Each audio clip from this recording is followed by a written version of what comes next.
Welcome back once again, myself Pransu Kumar Pathak, and this particular question answer series will give you a basic idea how you will manage during the DBT preparation. So dear friend, I have already told you you have to command on molecular biology, biotechnology, biochemistry, immunology, bioinformatics, cell biology and genetics.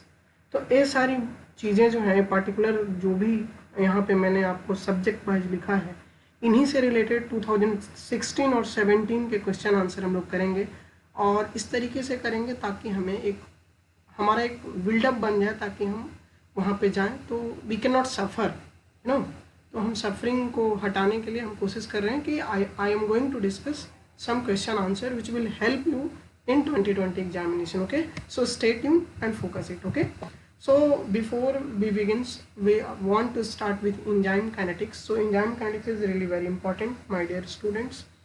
तो competitive inhibition होता है, non competitive inhibition होता है और uncompetitive inhibition होता है। तो ये सब चीज़ों आपको ध्यान से याद रखना है। कॉम्पिटेटिव इनिबिशन में क्या होता है कि आपका केम क्या होता है, इंक्रीज होता है, और वीमैक्स क्या होता है, सेम होता है। देख रहे हैं, वीमैक्स क्या हो रहा है, इंक्रीज हो रहा है, और आपका just wait for minute, I will take a pen then I will discuss. आपका जब कोई इनिबिटर नहीं था तो you have that much of Km, so इधर क्या होगा, नेगेटिव वैल्यू होगा। As soon as it's comes near due to competitive inhibitor, तो इनिबिटर डालने के बाद क्या हो गया, केम और इसके जीरो के करीब आ गया। तो जीरो के करीब जितना वैल्यू बढ़ेगा कॉम्पिटेटिव इनिबिशन में क्या होगा, वो उसकी वैल्यू उतनी इंक्रीज हो जाएगी। तो यहाँ पे केम क्या होता है, इंक्रीज होता है कॉम्पिटेटिव इनिबिशन में, और बीमैक्स पे कोई अंतर नहीं पड़ता है। ठीक है, तो इसको और अच्छे से समझने के लिए मैंने यहाँ पे आपको दिया है ताकि आप अच्छे से इसको क्लियर कर लें और आपको कोई प्रॉब्लम ना हो। ठीक है, तो आपको कोशिश यही करना है कि हमें कोई भी प्रॉब्लम ज़्यादा ना हो। ठीक है, तो डियर फ्रेंड, कॉम्पिटेटिव इनिबिशन में क्या होता है, केम इंक्रीज हो रहा होता है और वीमैक्स अनअफेक्टेड होता है, जैसा कि आप देख रहे हैं। ठीक है, यहाँ पे भी देख रहे हैं आप। और जब अनकॉम्पिटेटिव इनिबिशन होता है, ठीक है, अनकॉम्पिटेटिव इनिबिशन में क्या होता है, केम रिड्यूस करता है और वीमैक्स भी रिड्यूस करता है, यानी दोनों रिड्यूस कर रहा होता है। देख रहे हैं, ये आपका नॉर्मल है और ये इनिबिटर के साथ है, तो इनिबिटर में वीमैक्स भी ऊपर जा रहा है, वाई एक्सिस पे ऊपर जा रहा है। ठीक है, और जैसे जैसे, क्योंकि 1 बाई वीमैक्स का वैल्यू है, तो जैसे जैसे ऊपर जाएगा तो वैल्यू कमेगा, so the value is reduced and Km is also reduce, because ये धीरे धीरे क्या हो रहा है, इधर की तरफ भाग रहा है। तो जैसे जैसे ये जीरो के इस तरफ भागेगा, वो क्या होगा, उसकी वैल्यू जैसे जैसे उस तरफ जाएगी कोऑर्डिनेट में, तो नेगेटिव वैल्यू क्या होगी, बढ़ेगी।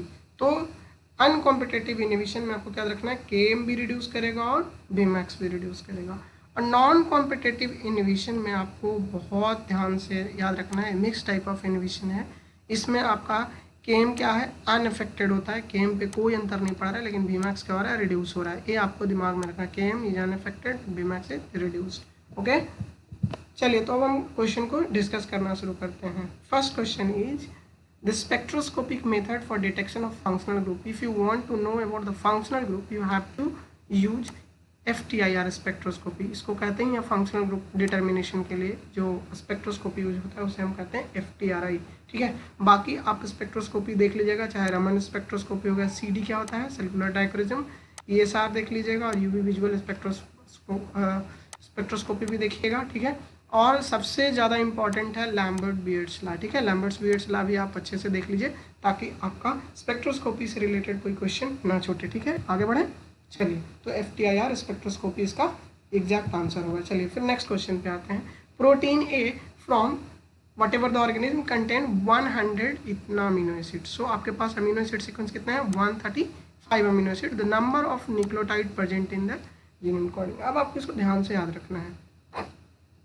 अब ये कह रहा है कि amino acid is given, so number of amino acid is, amino acid आपके कितने दिए हुए हैं, 135 अमीनो एसिड। ओके, और आपसे पूछ रहा है कि इसमें कितने न्यूक्लियोटाइड होंगे। ठीक है, nucleotide present in gene encoding. So आपको याद रखना है कि जब न्यूक्लियोटाइड बात करेगा तो ये न्यूक्लियोटाइड कहाँ से स्टार्ट होगा, ATG टू TGA होगा ना। TGA means stop code, sorry TGA, but TGA code कोई भी ट्रिपलेट से कोड नहीं होता है।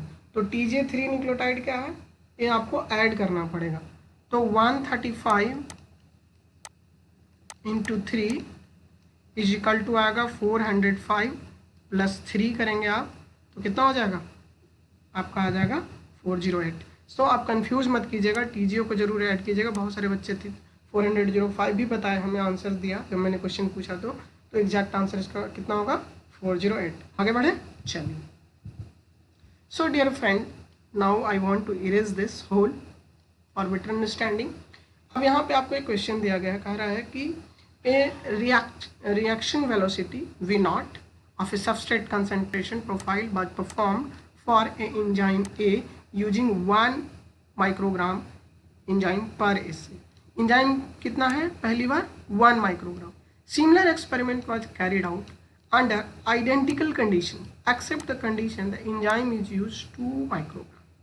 अब आप याद रखो, पहली बार आप enzyme कितना यूज कर रहे थे 1 microgram और दूसरी बार enzyme कितना यूज कर रहे हैं 2 microgram। तो आप ये बताओ कि जल्दी Vmax रीच होगा कि कम देरी से होगा। Km तो कांस्टेंट रहेगा बट Vmax क्या होगा, जल्दी आ जाएगा कि आपने एंजाइम क्या किया है, बढ़ा दिया। तो इस केस में क्या होगा, Vmax जब आप ड्रॉ करते हैं तो आप इस तरीके से ड्रॉ करते हैं। तो ये होता है Vmax और ये होता है Km। Half of the Vmax is known as Km। So Km somehow यहाँ आएगा। तो Km पे तो फर्क नहीं पड़ेगा क्योंकि Km रिटेन उतना ही देर में करेगा, लेकिन Vmax क्या होगा, Km क्यों नहीं बदलेगा, क्योंकि ये सबस्ट्रेट कंसंट्रेशन पे डिपेंड करता है। Km is dependent on substrate concentration rather than enzyme concentration, but Vmax क्या होता है, एंजाइम के कंसंट्रेशन पे डिपेंड करता है। तो Vmax क्या हो जाएगा, इंक्रीज कर जाएगा, लेकिन Km क्या होगा, रिमेन कांस्टेंट होगा। ठीक है, आगे बढ़े, चलिए। एक और क्वेश्चन है जो कि सक्सिनेट डिहाइड्रोजिनेज है। सक्सिनेट डिहाइड्रोजिनेज जो है वो कन्वर्ट होता है सक्सिनेट से फ्यूमरेट। इसमें एक क्या होता है, कॉम्पिटेटिव इनहिबिटर होता है। आप अगर मेटाबॉलिज्म पढ़ेंगे तो आपको वहाँ पे समझ में आएगा ये पूरी टॉपिक।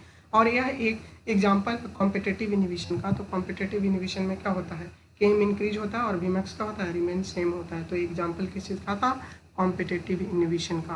कॉम्पिटेटिव इनहिबिशन का ध्यान से देख लीजिएगा, मैंने अभी ऑलरेडी डिस्कस किया है। तो ये किस चीज़ का एग्जाम्पल है, कॉम्पिटेटिव इनहिबिशन का टॉपिक है। ठीक है, आगे बढ़े, चलिए।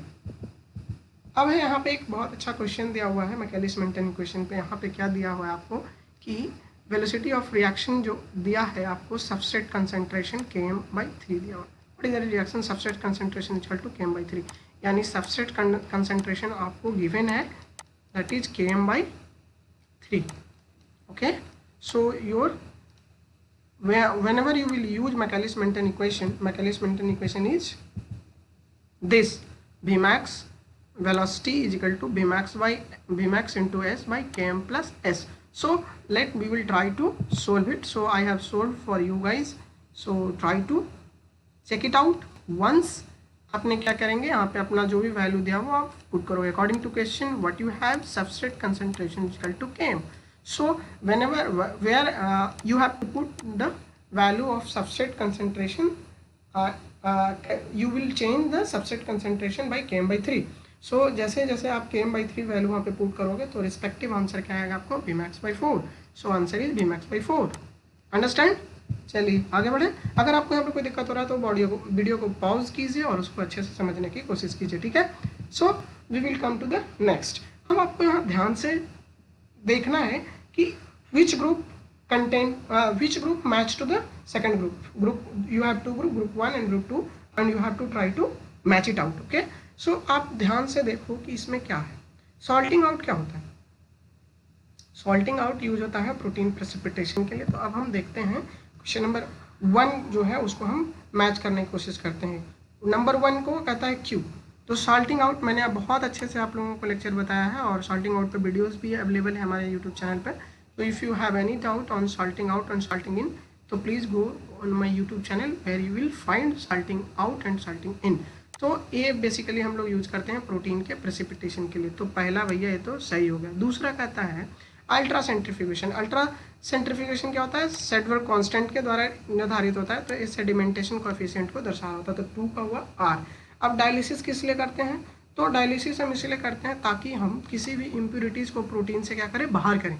तो removal of low molecular weight of impurities और इवन साल्ट कंसनट्रेशन अगर ज़्यादा आपने यूज किया है, साल्टिंग आउट या साल्टिंग इन करके आप प्रोटीन को आप आइसोलेट कर रहे हो, तो आपके प्रोटीन में क्या हो सकता है, आपके सॉल्ट वगैरह होंगे, तो उनके लिए भी हम लोग डायलिसिस यूज करते हैं ताकि हम उन सारी चीज़ों को रिमूव कर सकें। So dialysis is very important for purification, protein purification. Okay, so your last option is 4, that is the P, isoelectric focusing. Isoelectric focusing is use for pI determination. आप ऐसे भी देख लो, जब आप क्वेश्चन करोगे इलिमिनेशन मेथड भी आप use कर सकते हो। ध्यान से देखो, अगर दो चीज़ भी पता हो, किसी डायलिसिस पता हो कि डायलिसिस किस लिए यूज होता है, तो डायरेक्ट आप आंसर कर जाएंगे। तीसरा का एस बस एक ही ऑप्शन में है, ठीक है, 3 का एस एक ही ऑप्शन में है, तो यहीं से आपका आंसर मिल जाएगा। लेकिन हाँ, इल्यूमिनेशन मेथड भी आप यूज करेंगे जब आप प्योर आपको कंफर्म होना है, क्योंकि डीबीटी एग्जाम है, आपको कोई भी क्वेश्चन पे रिस्क नहीं लेना है, तो आपको क्या करना है, अच्छे से करना है। इल्यूमिनेशन मेथड को यूज करें, क्या सही है क्या गलत है, तभी आपको ये आंसर को चूज करें, ठीक है।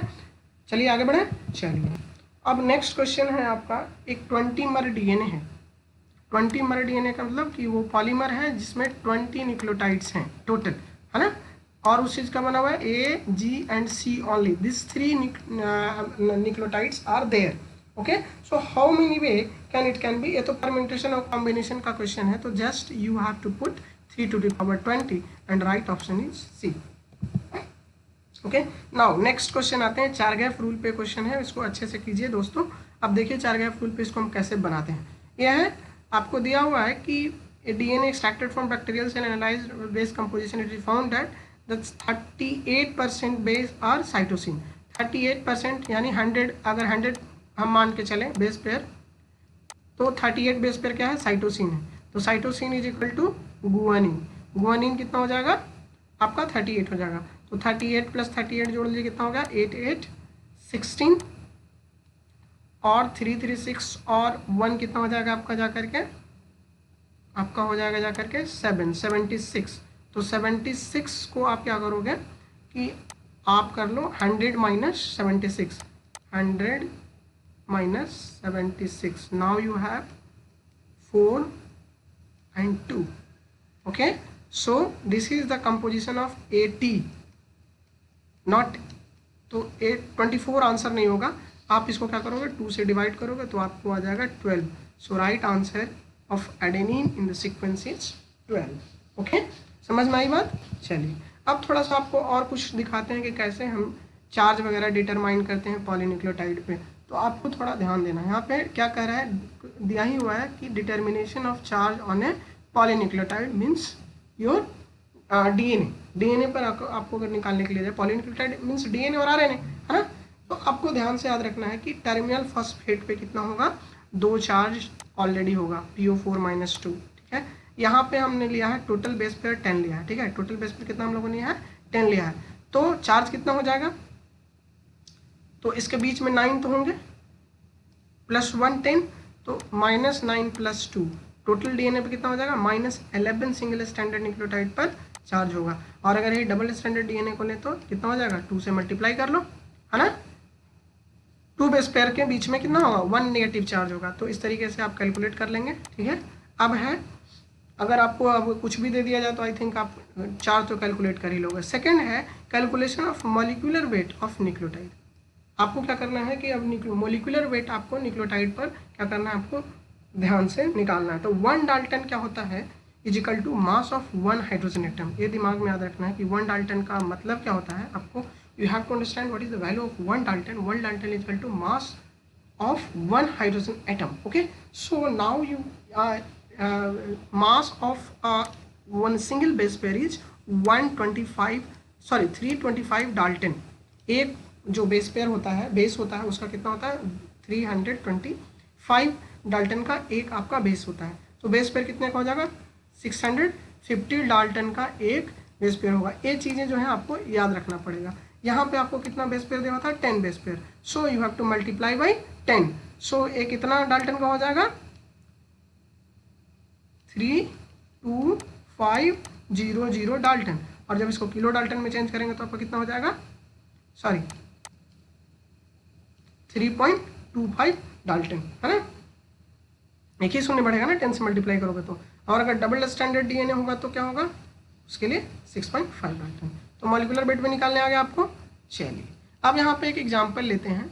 डबल स्टैंडर्ड डीएनए हैव इतना डाल्टन, ठीक है। कैलकुलेट्स इस मॉलिक्यूलर वेट। मॉलिक्यूलर वेट आपको निकालने के लिए बता रहा है कि इसका कितना मॉलिक्यूलर वेट होगा और कितने बेस पेयर इसमें होंगे, ठीक है। तो अब हम इसको लेके चलते हैं, ठीक है। फॉर प्रोटीन डीएनए दिया हुआ है तो आप कह रहा है कि इसके प्रोटीन का मॉलिक्यूलर वेट निकाल के दो, ठीक है। सबसे पहले आप जानते हो कि एक बेस पेयर का कितना होता है वैल्यू, कितना डाल्टन होता है। So what you will do, you will divide whole DNA by 650. So your total base pair is 100 base pair. Okay, 1000 base pair means what? जब इससे डिवाइड किया तो आपके पास आएगा 1000, ठीक है। 1000 आने का मतलब क्या हुआ, सॉरी फॉर द मिस्टेक, आप जब इसको डिवाइड करोगे तो 1000 बेस पेयर आएगा, ठीक है। जब 1000 बेस पेयर का मतलब क्या हुआ, जब इससे आप डिवाइड करोगे बाई 3 तो आपका कितना हो जाएगा, उतना कोडोन हो जाएगा। तो नंबर ऑफ कोडोन कितने हो जाएंगे, 333, इतने कोड हो जाएंगे। तो इतने अमीनो एसिड भी वो क्या करेंगे, कोड करेंगे। तो नंबर ऑफ अमीनो एसिड कितने हो जाएंगे, इतना हो जाएगा, ठीक है। तो अप्रॉक्स एक मॉलिक्यूल का जो अमीनो एसिड होता है उस कितना डाल्टन होता है, 110 डाल्टन होता है। तो आप उस तरह से क्या करेंगे, आप अप्रॉक्स इसको सही से कैलकुलेशन, ईजी कैलकुलेशन के लिए हम क्या कर रहे हैं, 100 से मल्टीप्लाई करेंगे। तो 333 इंटू 100 डाल्टन, तो इतना डाल्टन हो गया, यानी 33.3 किलो डाल्टन का आपका प्रोटीन होगा। अगर वह इतना बेस पेयर का, इतना डाल्टन का अगर कोई आपका न्यूक्लियोटाइड का डीएनए सीक्वेंस है तो वो 1000 बेस पेयर के अप्रॉक्स होगा। और 1000 जो अप्रॉक्स बेस पेयर है उसमें कितने अमीनो एसिड होंगे, इतने अमीनो एसिड होंगे। और यू विल मल्टीप्लाई बाई 1, अगर एग्जैक्ट निकालना है तो आप 110 से मल्टीप्लाई करो, और अगर राउंड ऑफ करके जल्दी निकालना चाहते हो तो आप 100 से भी मल्टीप्लाई करके आप निकाल सकते हो। आपको एक बहुत ही इम्पॉर्टेंट याद रखना है कि एक अमीनो एसिड के पास जो, अगर एक आप सिंगल अमीनो एसिड की बात करते हैं तो आपको मिलेगा 128 डाल्टन। लेकिन जब आप प्रोटीन और पॉलीपेप्टाइड में देखोगे तो वो रेसिड्यूज होते हैं। रेसिड्यूज और नॉर्मल बेस पेयर में और नॉर्मल अमीनो एसिड में क्या अंतर होता है कि उसमें वाटर मॉलिक्यूल अटैच होता है। तो वाटर मॉलिक्यूल जैसे आप रिमूव करेंगे तब वो 110 डाल्टन होगा। ऐसे एक अमीनो एसिड की बात करें, सिंगल अमीनो एसिड की बात करें तो उनका कितना डाल्टन वेट होता है, 128 डाल्टन होता है, ठीक है। तो ये आपको कॉन्सेप्ट दिमाग में याद रखना है कि जब रेसिड्यूज की बात करें तो वाटर मॉलिक्यूल क्या होगा, रिमूव होगा, ठीक है। पीसीआर प्रॉब्लम हम यहाँ पर डिस्कस नहीं करेंगे, उसको हम अलग से डिस्कस करेंगे क्योंकि हम बेसिकली यहाँ पे फोकस कर रहे हैं डीबीटी के बेसिस से, ठीक है। तो आपको ये चीज़ें याद रखना, ठीक है। एक आपको क्वेश्चन दे रहे हैं, बताइए सपोज आपको कोई जीन एक्स दिया गया है जिसका मॉलिक्यूलर वेट है 10,000 डाल्टन, तो calculate is protein and molecular mass. Theoretically तो आप निकाल लोगे, ठीक है। क्या ये पॉसिबल है, वीडियो पॉज करके आप खुद सोचिए, क्या ये पॉसिबल है। प्लांट सेल दिया हुआ है, एनिमल सेल दिया हुआ है, कोई भी यूकैरियोटिक दिया हुआ है, उसके पास मॉलिक्यूलर वेट आपको दिया हुआ है डीएनए का कि इतना डाल्टन है, तो आपको इसके प्रोटीन का आपको मॉलिक्यूलर वेट निकालना। थ्योरेटिकली तो इसी फॉर्मूला के बेसिस पे आप निकाल लोगे, लेकिन प्रैक्टिकली इट इज पॉसिबल नहीं है। क्यों, क्योंकि यूकैरियोटिक जो ऑर्गेनिज्म होते हैं उनमें क्या होता है, इंट्रॉन होते हैं। तो इंट्रॉन कितने हैं, क्या हैं, तो आपको तो ये क्वेश्चन में दिया हुआ नहीं है। तो so we can not calculate the molecular weight of this gene if we have intron in its pre mRNA. Theoretically we can calculate but practically ये पॉसिबल नहीं है। So dear friend, you have to mention it in mind, okay. So अब एक और बात कर लेते हैं। अब है यहाँ पे दिया है LDL bind to with a cell surface receptor and get internalised via clathrin mediated endocytosis. ये जो क्वेश्चन है माय डियर फ्रेंड, ये आपका इंडो मेम्ब्रेन सिस्टम है और मेम्ब्रेन ट्रैफिकिंग से क्वेश्चन है। आप ध्यान से मेम्ब्रेन ट्रैफिकिंग को कीजिएगा, it is very important topic for you guys. So this process help in maintaining the cholesterol LDL level in the plasma membrane. So however in a disease known as, है ना, एक FH disease है, very high level of plasma cholesterol is found. This could be due to the mutation in which of the following FH patient. तो इसमें कौन सा problem होगा कि ये जो डिजीज है वो अकर होगा, ठीक है। तो ये जो FH डिजीज है वो उन्हीं में होगा जिनका LDL रिसेप्टर क्या है, काम नहीं कर रहा होगा, क्योंकि ये क्या करता है, LDL रिसेप्टर मेंटेन कर रहा होता है, ठीक है, और क्लैथरिन मीडिएटेड इंडोसाइटोसिस कर रहा होता है। लेकिन ये जब इंडोसाइटोसिस में प्रॉब्लम होगा, यानी रिसेप्टर्स के साथ कोई ना कोई प्रॉब्लम हुई है, तो LDL receptor is the right answer, okay.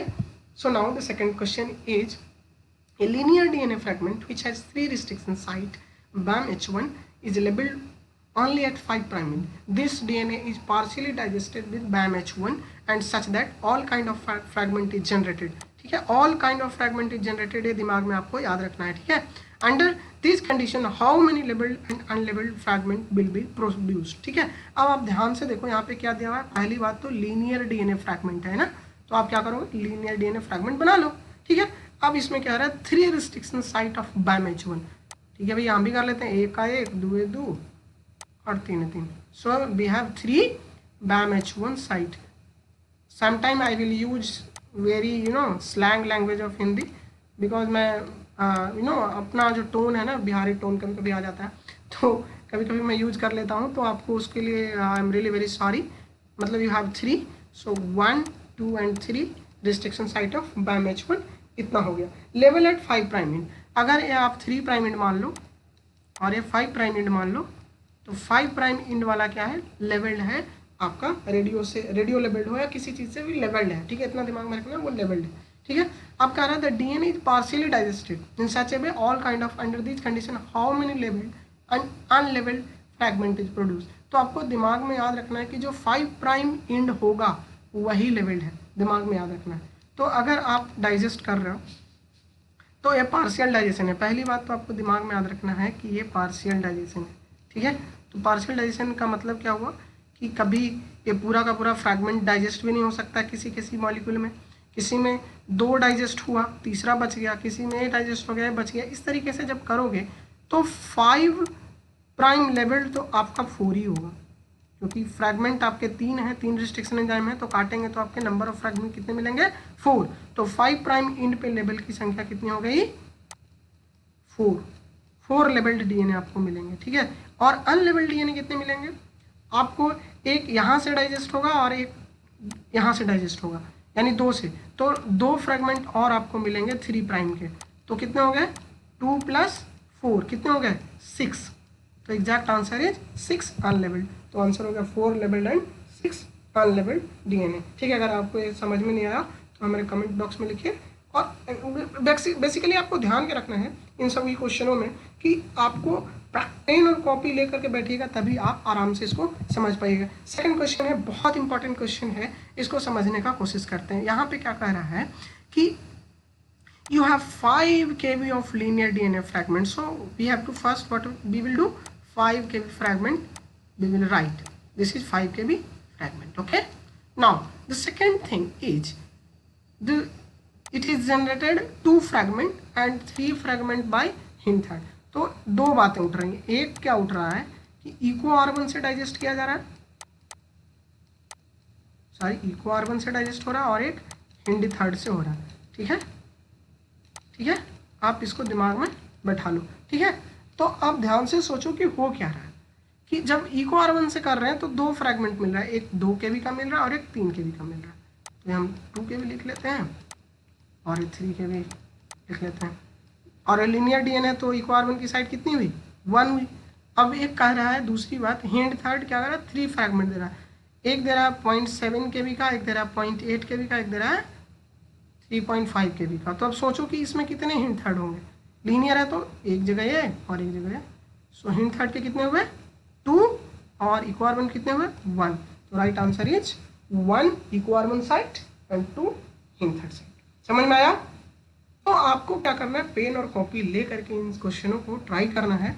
जब आप ट्राई करेंगे तो आपको ये सारी चीज़ समझ में आएगी. Thank you so much for your patience and I will just continue this, just keep watching my video. Thank you so much.